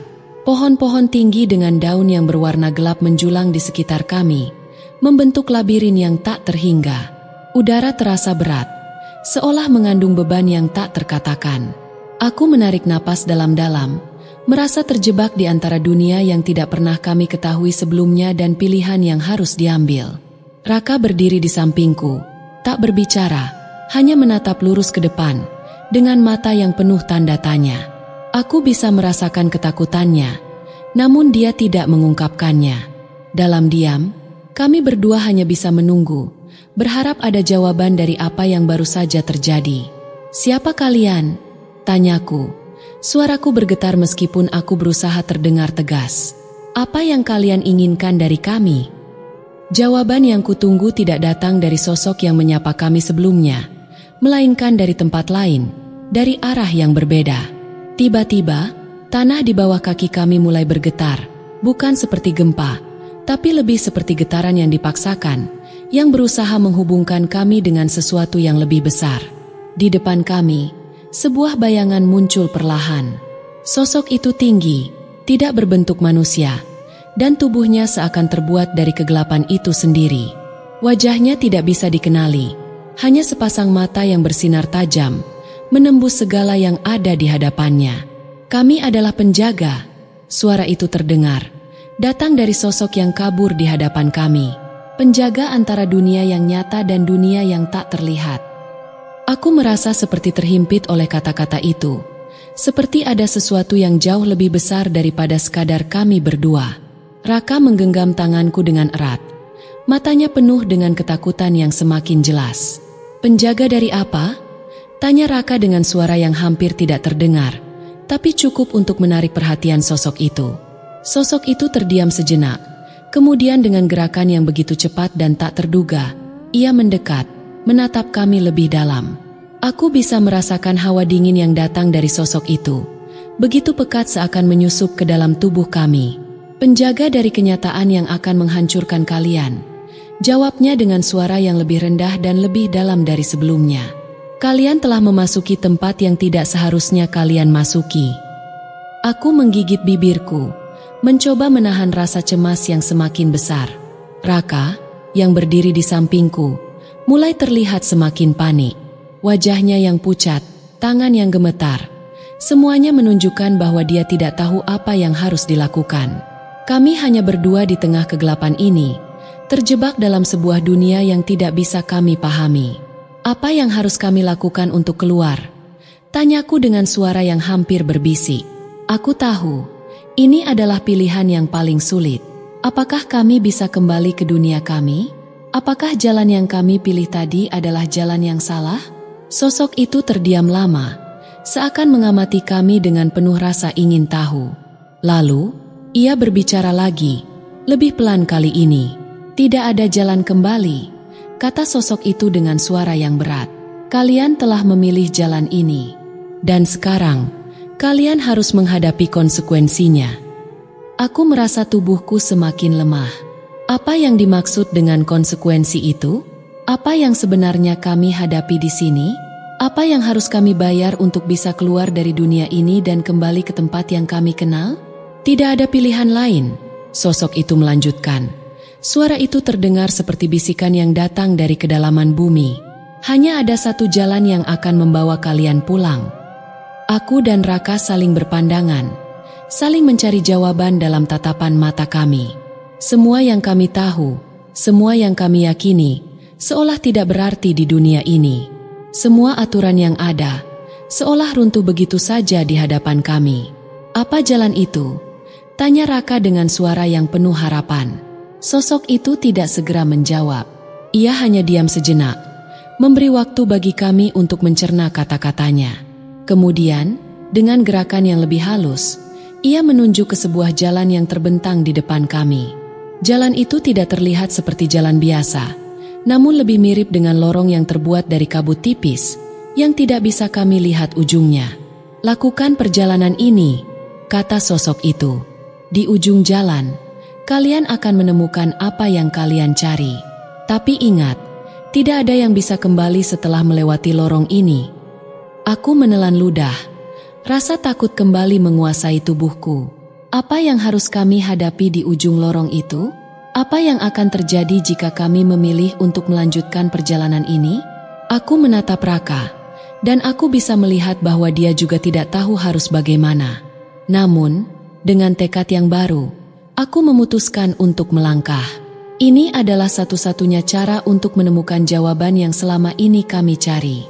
"Kita harus pergi, Raka," kataku pelan, meskipun dalam hati aku penuh keraguan. Tidak ada pilihan lain. Kami melangkah bersama, memasuki lorong yang seakan menelan kami perlahan. Setiap langkah terasa lebih berat, dan suara dari dunia di sekitar kami mulai mereda, digantikan oleh keheningan yang menekan. Tapi di antara ketakutan itu, aku merasakan satu hal yang pasti, kami tidak bisa mundur lagi. Jalan yang kami pilih sudah mengarah pada sesuatu yang lebih besar, dan apapun yang menanti di ujung jalan itu, kami harus siap menghadapinya. Di depan kami, lorong itu terus membentang, kabutnya semakin pekat, dan gelapnya semakin menutup segala arah. Aku bisa merasakan detak jantungku yang semakin cepat, berdegup keras di telingaku, sementara langkah kami semakin terpaku di tempat yang penuh misteri ini. Raka berjalan di sampingku, dan meskipun dia tidak mengucapkan sepatah kata pun, aku bisa merasakan ketakutannya, sama seperti yang kurasakan. "Apa yang kita cari di sini?" tanyaku pelan, hampir bisik. Suara kami seolah teredam dalam kabut tebal yang menyelimuti kami. Aku tak tahu apakah dia bisa mendengar suaraku, ataukah kata-kataku hanyalah gema dalam kehampaan ini. Raka hanya diam, namun aku tahu dia mendengar. Aku melihat matanya yang kosong, seolah sedang memikirkan sesuatu yang sangat dalam. Kami berdua terperangkap dalam keheningan yang tak terucapkan. Setiap langkah semakin berat, seakan dunia ini menghalangi kami untuk bergerak lebih jauh. Lalu, tiba-tiba, sebuah suara memecah keheningan yang mencekam itu. Tidak ada yang bisa kembali. Suara itu datang dari belakang kami, dan kami berdua langsung menoleh. Tubuh kami membeku. Sosok yang kami temui sebelumnya muncul lagi. Kali ini lebih jelas dan lebih dekat. Matanya yang tajam menatap kami dengan penuh makna. "Kalian harus siap," lanjut sosok itu. Suara seraknya memenuhi udara yang berat. "Apa yang akan kalian temui di ujung jalan ini bukanlah apa yang kalian pikirkan." Aku menelan ludah. Rasa takut kembali merayap di tubuhku. Apakah ini tanda bahwa kami sudah terlalu jauh? Apa yang akan terjadi jika kami melanjutkan? Kami hanya berdua, tidak ada orang lain yang bisa membantu kami, dan dunia ini seakan bergerak sesuai kehendaknya sendiri. Kemana kami akan pergi setelah ini? Dan apakah jalan yang kami pilih akan benar-benar membawa kami kembali ke dunia kami yang semula? Apa yang terjadi di ujung jalan itu? Tanyaku, berusaha menahan rasa takut yang semakin menguasai tubuhku. Sosok itu tidak langsung menjawab, namun matanya yang bersinar tajam tetap menatap kami, seakan mengukur setiap kata yang kami ucapkan, seakan menguji apakah kami benar-benar siap untuk perjalanan ini. "Semuanya tergantung pada pilihan kalian," jawabnya dengan suara rendah yang penuh misteri. "Apa yang kalian pilih akan menentukan segala sesuatu yang akan datang." Dengan hati yang berat, aku menggenggam tangan Raka lebih erat. "Kita harus lanjut, Raka. Tidak ada pilihan lain." Aku memaksakan kata-kata itu keluar, meskipun dalam hatiku terasa seperti ada jeritan yang ingin keluar. Kami sudah terlalu jauh, dan mundur sekarang hanya akan membawa kami ke dalam kehampaan yang lebih dalam. Kami melangkah lagi, perlahan, seolah dunia ini menguji setiap langkah kami. Setiap sudut lorong semakin gelap, dan semakin lama, kabut itu semakin tebal, menyelimuti kami sepenuhnya. Hanya ada suara langkah kami berdua yang terdengar, bergema di dalam lorong yang tak berujung ini. Tiba-tiba, di tengah keheningan yang semakin mencekam, sebuah cahaya mulai muncul di kejauhan. Semula hanya titik kecil, namun semakin lama semakin besar, seakan menarik kami menuju sumbernya. Aku merasa ada harapan yang muncul, namun di sisi lain, ada perasaan yang lebih kuat, rasa takut akan apa yang akan kami temui. Cahaya itu semakin dekat, dan semakin kami mendekat, semakin aku bisa merasakan ada sesuatu yang tidak biasa. Raka mengeratkan genggaman tanganku, dan aku bisa melihat matanya yang dipenuhi kebingungan dan ketakutan. Kami berdua tahu bahwa kami tidak bisa mundur sekarang, dan apa yang akan kami temui di depan itu akan menjadi keputusan yang tak bisa diubah. Kami terus berjalan menuju cahaya itu, dan semakin kami mendekat, semakin terasa seperti ada sesuatu yang akan terjadi. Lorong kabut itu mulai mereda, dan di hadapan kami, sebuah pintu besar muncul begitu saja, dengan cahaya yang bersinar terang dari dalamnya. "Inilah ujungnya." Suara itu kembali terdengar, lebih keras kali ini, seakan memberi kami peringatan terakhir. "Apa yang ada di balik pintu itu adalah pilihan terakhir yang kalian miliki." Aku merasa tubuhku semakin lelah, dan jantungku berdebar lebih kencang. Raka berhenti sejenak, seolah merasakan tekanan yang sama. "Apakah kita benar-benar harus melangkah?" tanyanya, suara bergetar. Aku mengangguk, meskipun hati kecilku penuh keraguan. Kami sudah terlalu jauh, dan tidak ada jalan kembali. Dengan langkah mantap, aku mendorong pintu itu. Begitu pintu itu terbuka, cahaya yang menyilaukan langsung menyambut kami, dan seketika kami terlempar ke dalam dunia yang sama sekali berbeda. Di balik pintu itu, dunia baru menanti, dan apa yang akan kami temui di sana akan mengubah segalanya. Begitu pintu itu terbuka, cahaya yang menyilaukan langsung menyambut kami, dan seketika kami terlempar ke dalam dunia yang sama sekali berbeda. Kami terjatuh, seakan langit dan tanah berputar. Tubuh kami melayang dalam kegelapan yang sesaat menyelimuti pandangan kami. Terdengar suara gemuruh yang menggelegar, seperti suara alam semesta yang berteriak, Dan aku merasa seolah-olah semua yang ada di dunia ini tiba-tiba berubah menjadi ilusi. Saat aku membuka mata, aku mendapati diri kami berdua berada di sebuah tempat yang asing. Udara di sekitar terasa dingin dan berat, seolah-olah segala kehidupan yang ada di dunia ini telah mati. Di depan kami, hamparan tanah yang luas terbentang, namun tak ada kehidupan yang tampak. Hanya ada kabut yang tebal, menyelimuti segala hal.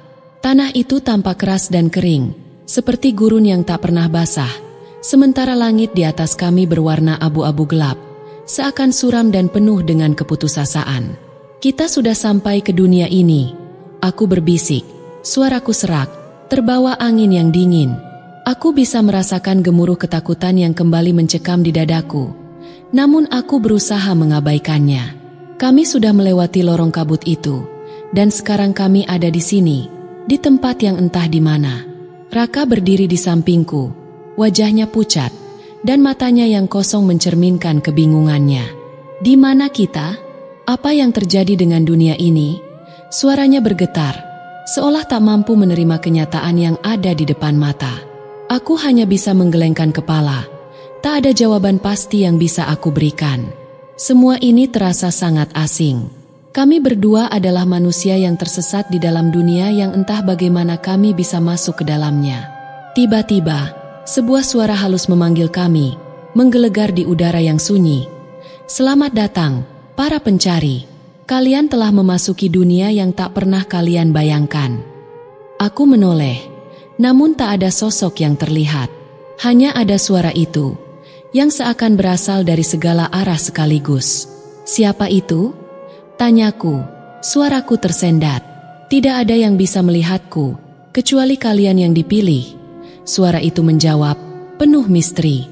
Kalian akan menjalani ujian yang tak terbayangkan, dan hanya satu yang akan keluar sebagai pemenang. Ujian? Aku bertanya. Rasa takut semakin merayap di tubuhku. Apa maksudmu dengan ujian? Ujian hidup dan mati. Suara itu menjawab dengan nada yang semakin dalam. Kalian akan menghadapi pilihan yang tak mudah. Setiap langkah yang kalian ambil akan membawa kalian lebih dekat ke takdir kalian. Aku merasa tubuhku semakin berat, dan langkahku terasa semakin terhenti. Di sekitar kami, kabut semakin tebal, dan suara itu semakin dekat, seakan ingin mencekam jiwa kami. Aku merasakan tangan Raka menggenggam erat tanganku, seperti mencari kekuatan di tengah ketidakpastian ini. Kita harus keluar dari sini, bisik Raka dengan suara pelan, namun penuh keteguhan. Kita harus menemukan jalan pulang. Aku mengangguk, meskipun hatiku terasa semakin cemas. Jalan pulang, apakah itu masih mungkin ada?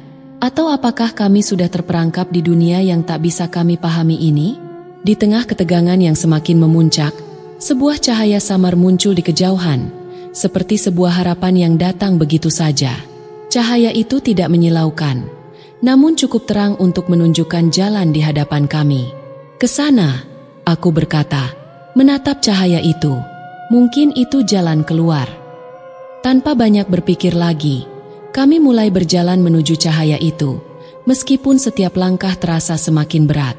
Kabut semakin tebal, dan udara semakin dingin, seakan ingin menghentikan kami. Namun, kami tidak punya pilihan lain. Kami harus terus maju, bahkan jika itu berarti melangkah ke dalam kegelapan yang lebih dalam. Semakin kami mendekati cahaya itu, semakin banyak suara-suara aneh yang terdengar di sekitar kami. Bisikan-bisikan yang tak bisa kami pahami, seakan datang dari segala penjuru. Aku bisa merasakan tubuhku bergetar, dan setiap langkah terasa semakin sulit. Apakah cahaya itu benar-benar jalan keluar? Ataukah ini jebakan yang lebih besar? Ketika kami hampir sampai di titik cahaya itu, suara halus itu terdengar lagi, lebih jelas kali ini.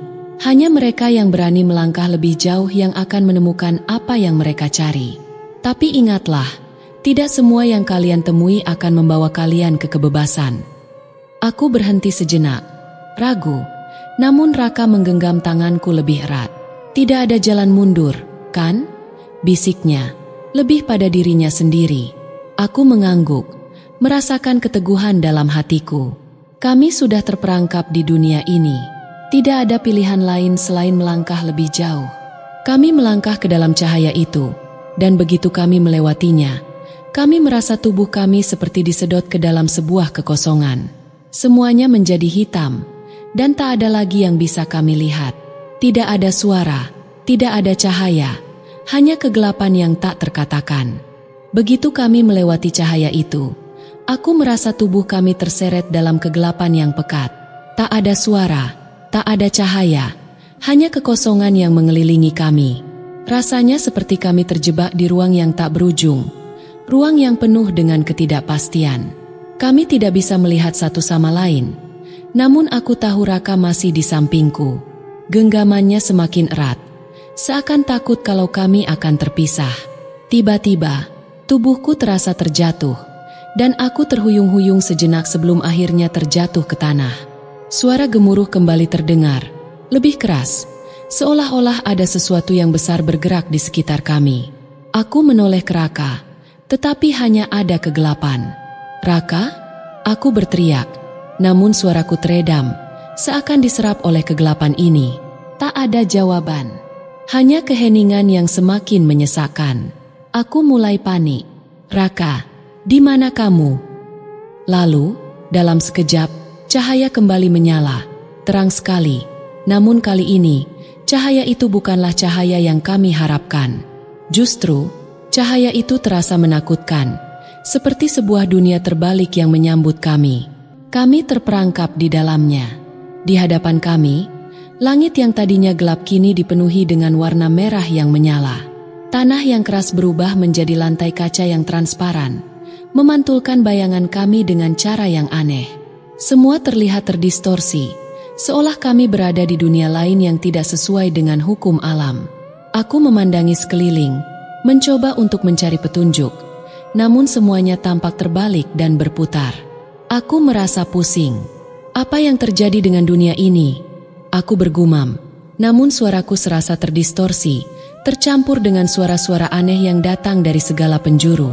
Di belakang kami, sebuah sosok muncul. Sosok itu bergerak perlahan, dan aku bisa merasakan aura dingin yang menyertai kehadirannya. Tubuhnya berbentuk manusia, tetapi wajahnya kabur, seakan tidak bisa dilihat dengan jelas. Hanya ada bayangan gelap yang tampak bergerak menuju kami. Siapa kamu?" Aku berusaha bersuara, tetapi suara itu terasa seperti tertelan oleh kekosongan. Sosok itu tiba-tiba berhenti di depan kami, dan suara itu kembali terdengar. Suara yang tidak asing, meski begitu penuh dengan kekuatan yang membuatku menggigil. "Aku adalah penjaga dunia ini," suara itu berkata, terdengar seperti datang dari jauh, namun sangat jelas di telinga kami. "Kalian yang memilih untuk melangkah ke sini, kalian yang memilih untuk keluar dari dunia kalian yang biasa." Aku tak tahu apa yang harus aku katakan. Rasanya tubuhku berat sekali, seakan-akan segala sesuatu di sekitar kami ingin menahan kami untuk bergerak maju. Sosok itu melangkah lebih dekat, dan aku bisa merasakan udara semakin dingin. "Kalian telah membuat pilihan, dan dunia ini akan menguji kalian. Hanya satu yang bisa keluar, dan hanya satu yang bisa kembali." Aku terdiam. Kata-katanya membuatku terhenyak. Hanya satu yang bisa keluar? Apa maksudnya itu? Apakah Raka dan aku harus bersaing satu sama lain? Atau ada jalan yang lebih baik? Raka berdiri di sampingku.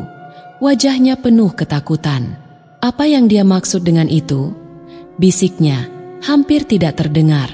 Aku tidak bisa menjawab.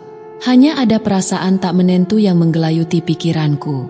Sosok itu kembali berbicara. Suaranya menggema di udara yang dingin. "Kalian berdua memiliki tujuan yang sama, namun jalan kalian tidak akan sama. Hanya yang terpilih yang bisa kembali ke dunia kalian." Aku menelan ludah, merasakan beban yang begitu berat menghimpit dada. Aku menoleh pada Raka, namun wajahnya juga penuh kebingungan. Kami tidak mengerti. Apa yang dimaksud dengan terpilih? Bagaimana cara memilih? Aku bertanya, suara yang sedikit bergetar, tapi aku tidak bisa menahan rasa penasaran yang mendalam. Sosok itu tidak menjawab langsung. Sebaliknya, ia hanya mengangkat tangannya ke atas. Dalam sekejap, langit berubah lagi, dan sebuah gambar besar muncul di hadapan kami. Gambar itu adalah wajah seorang wanita yang tak asing bagiku. Wanita yang sudah lama meninggalkan dunia ini. Wajah ibu yang sudah lama tiada. Ingatlah siapa yang kalian tinggalkan. Ingatlah apa yang kalian lakukan untuk mereka. Suara itu terdengar lebih dalam, menggetarkan seluruh tubuhku. Aku merasa dunia ini berputar semakin cepat. Segala sesuatu mulai blur, dan suara itu semakin keras. Aku mulai kehilangan keseimbangan. Tubuhku terasa lemas. Apa yang harus aku lakukan? Aku bertanya dengan nada penuh kepasrahan. Apakah ini adalah ujian terakhir? Apakah ini adalah saatnya untuk membuat pilihan besar? Raka menatapku dengan penuh kecemasan. Namun aku tahu satu hal, kami tidak bisa mundur. Tidak ada jalan untuk itu. Aku terpaku. Mataku tak bisa lepas dari wajah ibu yang muncul begitu mendalam di langit yang terbentang di depan kami. Wajah itu, meski kabur, begitu jelas di dalam ingatanku. Ibu yang dulu selalu memelukku di saat aku merasa takut. Ibu yang selalu ada saat aku membutuhkan perlindungan. Ibu. Suaraku terlepas pelan, penuh dengan rasa rindu dan penyesalan. Tangan sosok itu terulur ke depan, dan dunia di sekitar kami mulai bergeser, seolah ruang ini menyesuaikan diri dengan waktu yang telah berlalu. Langit merah yang tadinya mengerikan kini mulai memudar, namun keheningan yang datang menggantinya lebih mencekam. Sosok yang berada di depan kami hanya tersenyum tipis, tapi senyuman itu terasa berat, seolah mengandung 1000 pesan yang belum kuterima sepenuhnya. Inilah saatnya. Suara itu kembali bergema, kali ini lebih dalam dan lebih misterius. Keputusan ini tak bisa diubah. Apakah kalian siap dengan apa yang akan terjadi? Aku menatap Raka, yang berdiri di sampingku dengan mata penuh kecemasan. Kami tak tahu apa yang harus kami lakukan, namun ada sesuatu di dalam diri kami yang tidak bisa dipungkiri. Kami tidak bisa kembali. Tidak ada jalan mundur. Apa yang harus kita lakukan, Raka? Aku bertanya dengan suara bergetar, seolah-olah kata-kata itu adalah pintu terakhir menuju kebebasan atau kehancuran. Raka menatapku lama, seakan mencoba mencari jawaban dari mataku, mencoba mencari jawaban dalam kegelapan ini. Aku tidak tahu, tapi aku rasa kita harus percaya pada apa yang sudah kita pilih. Kita sudah sampai sejauh ini, kita tidak bisa berhenti. Aku mengangguk, meski rasa takut di dalam hati semakin menumpuk. Apa yang akan terjadi jika kami gagal? Apa yang akan terjadi jika kami tidak bisa memenuhi ujian ini? Tiba-tiba, langit berubah lagi. Kali ini menjadi gelap pekat. Kami terhanyut dalam kegelapan. Hanya suara detak jantung kami yang terdengar. Aku merasa semakin cemas. Tubuhku mulai kaku. Suara itu kembali terdengar. Kali ini lebih dalam dan memaksa. Satu di antara kalian akan kembali. Satu di antara kalian akan terjebak selamanya. Inilah. Aku terpaku. Tak bisa berkata apa-apa. Raka memegang tanganku lebih erat. Aku tidak akan membiarkanmu sendiri, katanya dengan suara yang mencoba menenangkan. Tapi aku tahu, sebuah pilihan harus dibuat. Tidak ada jalan lain? Tanyaku dengan suara hampir putus asa, berharap ada jalan keluar lain yang tidak kami lihat. Tidak ada. Suara itu menjawab dengan tenang. Hanya satu jalan yang tersisa. Kalian harus memilih siapa yang akan kembali dan siapa yang akan tetap di sini. Rasa sakit yang tajam menghujam dadaku. Tidak ada yang bisa menyiapkan kami untuk pilihan ini. Kami tidak bisa memilih. Kami hanya ingin keluar dari sini bersama. Namun, saat suara itu menghilang, aku tahu bahwa keputusanku akan menentukan segalanya. Aku menatap Raka, wajahnya yang dulu ceria kini tampak begitu rapuh, seperti sedang menghadapi ujian yang tak bisa dimenangkan. Rasa sayangku padanya semakin mendalam. Raka, aku mulai berkata dengan suara terbata. Aku tidak ingin kamu terjebak di sini. Raka menatapku, matanya penuh dengan kebingungan. Jangan katakan itu. Kita tidak tahu apa yang sebenarnya terjadi. Kita harus melawan. Kita harus keluar bersama. Namun, hatiku berkata lain. Aku merasa berat sekali untuk mengatakannya. Namun aku tahu bahwa hanya aku yang bisa membuat keputusan ini. Aku harus melepaskannya, meski itu sangat sulit. Raka. Aku berkata lagi, kali ini lebih tegas, meskipun suara hatiku berteriak untuk menahannya. Kamu harus kembali. Kamu yang harus pulang. Raka terdiam. Wajahnya berubah pucat, dan dia membuka mulutnya seakan ingin mengatakan sesuatu, tetapi tak ada kata yang keluar. Aku meraih wajahnya, mencoba menenangkan, meski hatiku sendiri bergejolak. Kamu lebih kuat dari yang kamu kira. Aku percaya kamu bisa menghadapinya. Lalu, dalam sekejap, sosok itu muncul lagi di hadapan kami. Senyuman di wajahnya kembali muncul, lebih tipis dari sebelumnya. Keputusan telah dibuat. Suara itu bergema, dan seketika kami merasa tubuh kami terpisah. Aku merasakan sentuhan hangat di tangan Raka yang tiba-tiba menghilang. Satu dari kalian akan kembali, dan satu lagi akan tetap di sini. Inilah ujian kalian. Kegelapan itu mengelilingi kami, dan aku merasa seperti jatuh ke dalam jurang yang tak berujung. Dalam kepanikan, aku mencoba meraih Raka, tapi tidak ada lagi yang bisa kugapai. Semuanya menjadi kabur, dan aku tak tahu apa yang akan terjadi selanjutnya. Apa yang terjadi padanya? Kenapa aku yang harus memilih? Perasaan sesak menghimpit dadaku, tapi aku tidak bisa mundur. Aku harus menghadapi konsekuensinya. Suara hatiku kembali memecah kesunyian yang semakin pekat. Kegelapan mengelilingi tubuhku, dan rasa takut yang mengerikan mulai merayap ke dalam jiwa. Aku merasa seperti terjebak di dalam labirin yang tak terlihat. Semakin jauh dari Raka, semakin jauh dari kenyataan. Tubuhku terhuyung, dan untuk sesaat, aku merasa jatuh. Jatuh ke dalam kekosongan yang tak pernah berujung. Namun, saat aku membuka mata, aku terperanjat. Aku bukan lagi di tempat yang sama. Lingkungan yang tadinya gelap dan suram kini berubah menjadi ruangan terang, dengan cahaya yang mengerikan. Sebuah cahaya putih yang begitu silau, tetapi terasa menyesakkan. Sepertinya ada seseorang yang mengawasi, namun aku tidak bisa melihat siapa. Raka. Aku berteriak sekuat tenaga, berlari mencari jejaknya, namun tak ada jawaban. Hanya gema suaraku sendiri yang kembali padaku, menciptakan kesendirian yang semakin mendalam. Di mana kamu? Suaraku hampir hilang di dalam kekosongan ini. Perasaan terasing semakin menggerogoti diriku, dan aku merasakan tubuhku semakin lelah. Apa yang terjadi? Apakah aku benar-benar akan terjebak di sini selamanya? Pikirku, meski masih ada secercah harapan di dalam hatiku.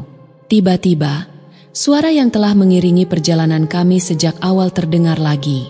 Suara itu, yang begitu asing namun penuh kekuatan, datang begitu jelas, seperti sebuah keniscayaan yang tak terhindarkan.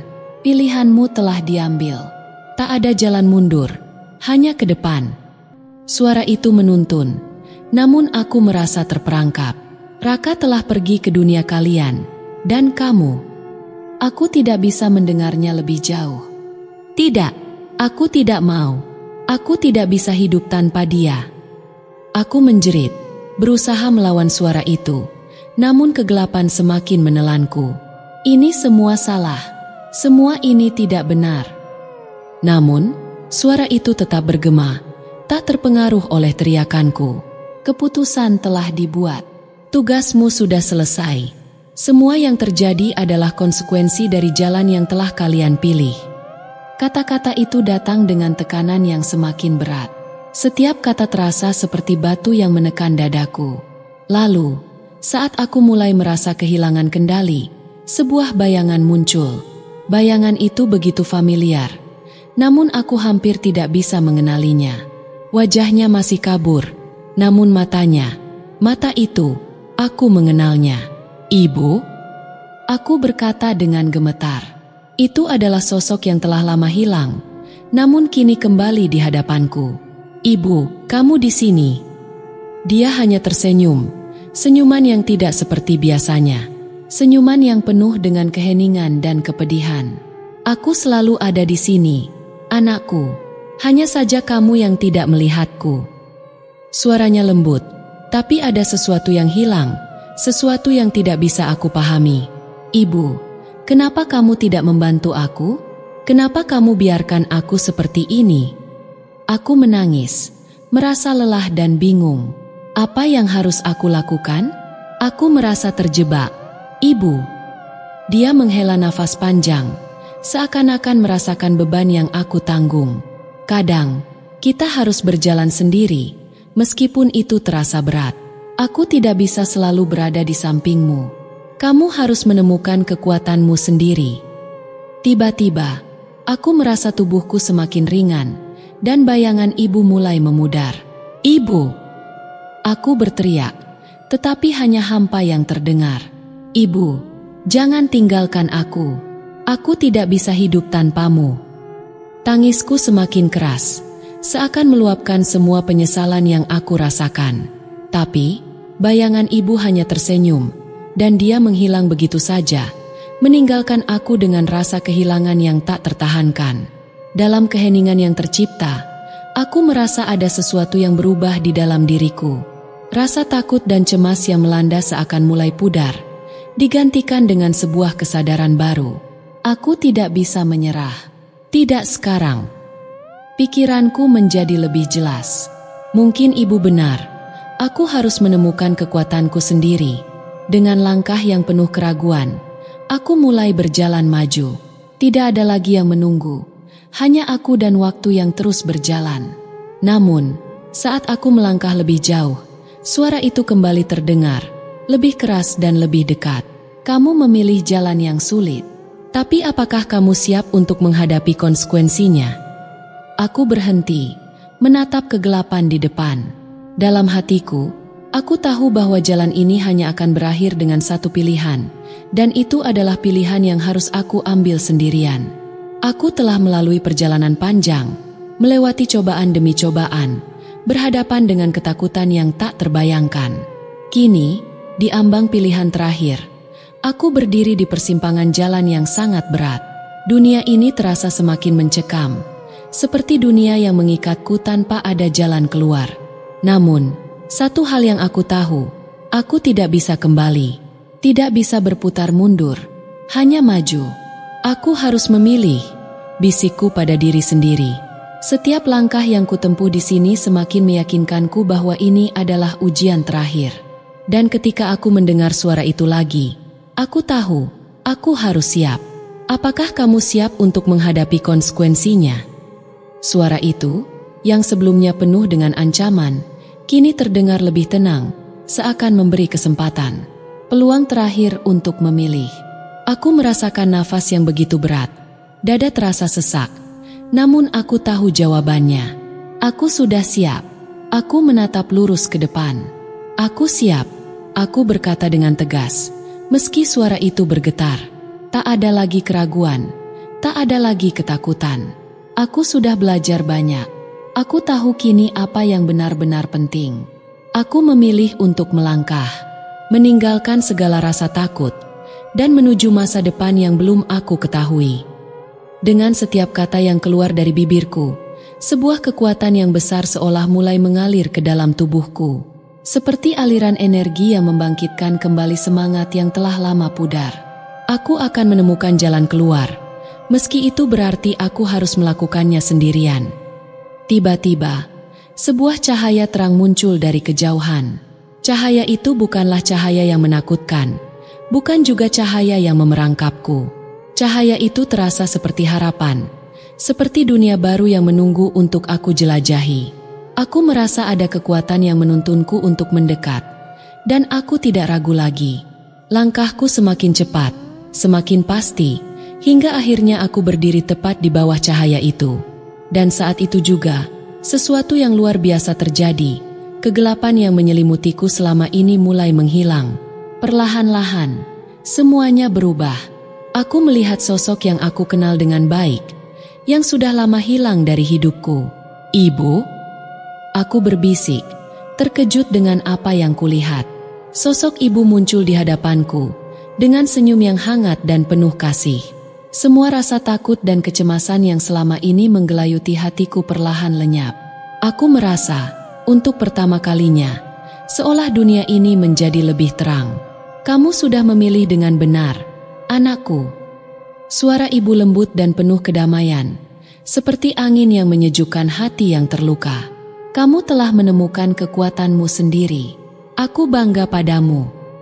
Aku ingin menangis, ingin merasakan semua kesedihan yang terpendam dalam hati, tapi aku tahu, ini bukanlah saatnya. Ibu, aku akhirnya mengerti. Aku berkata dengan suara serak. Aku tidak bisa hidup dalam bayang-bayang ketakutan lagi.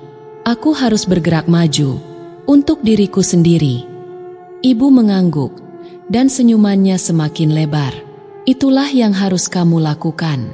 Ketika kamu berjalan dengan hati yang kuat, segala yang berat akan terasa lebih ringan. Sekarang, waktumu untuk melangkah ke dunia baru, dunia yang penuh dengan harapan dan kehidupan. Dan dengan satu langkah terakhir, aku melangkah ke dalam cahaya. Semua yang ada di sekitarku berubah menjadi terang benderang. Kegelapan yang selama ini menyelimutiku akhirnya hilang. Aku merasa bebas. Saat aku membuka mata, aku sudah berada di tempat yang familiar, rumahku. Semua yang terjadi, semua rasa takut dan kecemasan, semuanya seperti mimpi panjang yang akhirnya berakhir. Aku berdiri di depan pintu rumahku, seolah kembali ke dunia nyata, tapi hatiku sudah berubah. Aku merasa lebih kuat, lebih siap menghadapi hidup. Tidak ada lagi rasa takut yang mengikatku. Aku akan menjalani hidupku dengan lebih berani, dengan lebih banyak cinta, dan lebih banyak pengertian. Karena aku tahu, aku tidak pernah benar-benar sendirian. Dan dengan itu, aku menutup mata untuk sejenak, mengingat segala yang telah terjadi, dan mengucap syukur pada hidup yang baru ini. Terima kasih, Raka. Terima kasih, Ibu. Kisah ini telah berakhir, tapi perjalananku baru saja dimulai.